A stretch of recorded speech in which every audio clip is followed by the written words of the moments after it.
Apparently, Billy Corgan of the Smashing Pumpkins, who owns NWA, was in talks with WWE that really didn't go anywhere, but he did say to Metro UK that he wanted to talk to WWE about working as a developmental brand for WWE, but is also open to the same possibilities for AEW.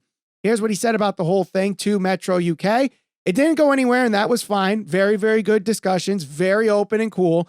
They certainly liked that I was trying to do, and they've always liked, I've always been cool about what I was doing in NWA, so I remain optimistic going into the future that there might be some business there to do. There might be economic models where they say, take these 10 talents, let us have an oversight position, you develop these talents, it'd be good for the NWA, it'd be good for WWE. There's a lot of opportunities there.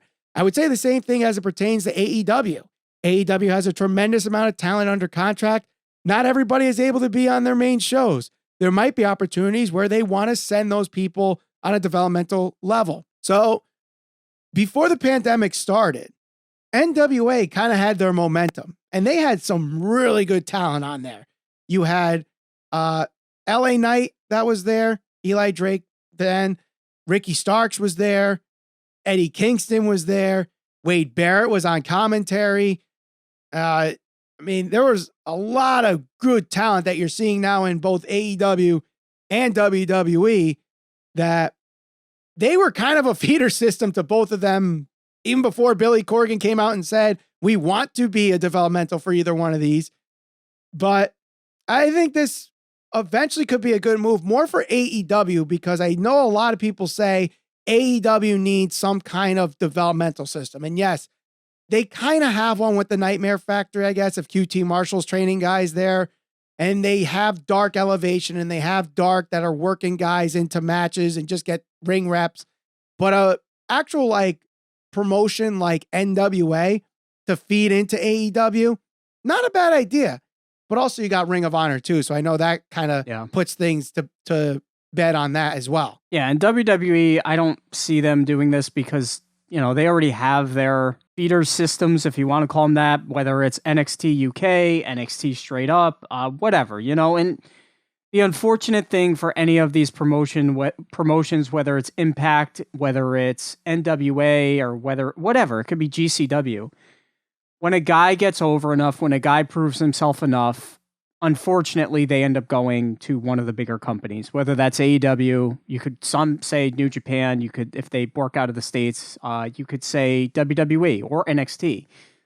That's just how the business, that's just how the industry has worked over the past however many years. Yep.